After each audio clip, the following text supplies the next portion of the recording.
आपले प्रधानमंत्री साहेब म्हणालेत की पेट्रोल कमी वापरा, डिझेल कमी वापरा, तेल कमी वापरा. थोडक्यात काय तर तुम्ही लक्झरीवरचा खर्च कमी करून एक सिंपल लाईफ जगा असं त्यांना सांगायचंय. बरोबर ना? पण हे सिंपल जगणं ह्या काळात सगळ्यांनाच कसं परवडणार हो? आधी ते परवडत होतं कारण आमच्याकडे स्वतःचं पाणी होतं, सुपीक जमिनी होत्या, जंगल होतं. पण हे सगळं मोठमोठ्या उद्योगपतींना देऊन टाकलं आणि आम्हाला फुकटच्या सरकारी योजनांमधून बाजार व्यवस्थेमध्ये असं गुंतवलं की पैशाशिवाय आता आमचं जगणं मुश्किल झालंय. तुम्ही म्हणता सिंपल जगा, हो आता तीच तर लक्झरी झाली. हडप्पा मोहेंजोदडो सारखी जगातली सगळ्यात श्रीमंत शहरं ज्या देशात होती, ज्याला शोधायला कोलंबस वेडा झाला होता, त्या माझ्या भारत देशाला गेल्या 70 वर्षात आपल्याच माणसांनी कसं लुटलं हे या पुस्तकात सांगितलंय. गाडगीळ सरांचं use and abuse of nature in contemporary India. हरित क्रांतीच्या नावावरती सुरुवातीला स्वस्त खतं, हायब्रिड बियाणं आणि सबसिडीवर ट्रॅक्टर दिले. पण आता खतं महागली, जमिनी नापीक झाल्या, ट्रॅक्टरमध्ये घालायला पेट्रोल नाही.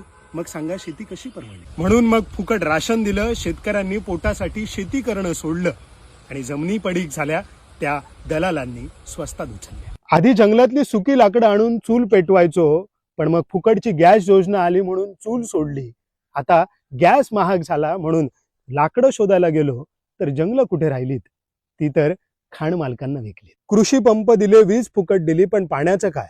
आमच्याच नद्यांवरती धरणं बांधून विकासाचा नारळ आमच्या डोक्यावर फोडून इंडस्ट्रीला पाणी दिलं. मासेमारांना आधुनिक बोटी घ्यायला अनुदान दिलं, पण ट्रॉलरवाल्यांनी समुद्राच्या पोटातला लाखो टन मासा संपवला आणि सामान्य मच्छीमाराला मात्र किनारपट्टीला बांगडा सुद्धा मिळणं मुश्किल झालं. साहेब, या एआयच्या काळात देशाच्या बहुजनांच्या जगण्यातला EI इकॉलॉजिकल इंटेलिजन्स सुद्धा समजून घ्या. स्मार्ट सिटीचं कौतुक करण्याआधी आमचं सस्टेनेबल गाव कुठे गेलं त्याचा हिशोब द्या. गांधीजी म्हणाले होते, ही पृथ्वी माणसांच्या गरजा भागवू शकते, हव्यास नाही. पण आज त्याच गांधीजींचा फोटो नोटेवरती आहे. पण त्यांनी सांगितलेलं स्वदेशी, साधं, निसर्गासोबतचं खेड्यांचं जगणं संपवणारी व्यवस्था आपला आदर्श बनली. आम्हालाही सिंपल आयुष्य जगायचंय साहेब. भविष्यात फॉसिल फ्युएल संपणारच आहेत. क्लायमेट चेंज सुद्धा सुरू झालाय. त्यामुळे सरकारने धर्मरक्षणाबरोबरच देशातल्या सामान्य माणसांचं जगणं ज्याच्यावर अवलंबून आहे त्या निसर्गाचं संरक्षण सुद्धा करायला हवं. कारण भविष्य स्मार्ट लोकांचं नाही तर निसर्गाशी जुळवून घेणाऱ्या गावठी लोकांचं आहे.